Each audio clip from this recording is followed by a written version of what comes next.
অনেকে বলে না, পারফেক্ট রিলেশনে নাকি রাগ, ঝগড়া, অশান্তি, ব্রেকআপ এগুলো অহরহই হতে হবে, নইলে নাকি প্রেম খাঁটি হয় না।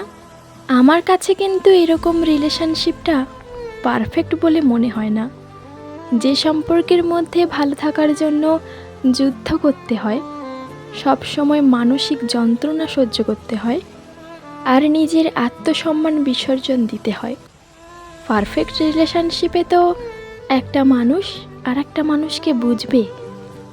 যে সম্পর্কে সারাদিনে 1 মিনিটের মতো কথা হবে, কিন্তু কাজ করবে পুরো ওষুধের মতো, অথবা চড়ুই পাখির মতো স্বপ্ন বুনবে। সারাদিন কথা না হলেও একটুও দূরত্ব বাড়বে না, অবহেলার অভিযোগ ওঠে না, অথবা বিচ্ছেদের প্রসঙ্গ। এভাবেই না একটা ভালোবাসা খাঁটি হয়ে ওঠে।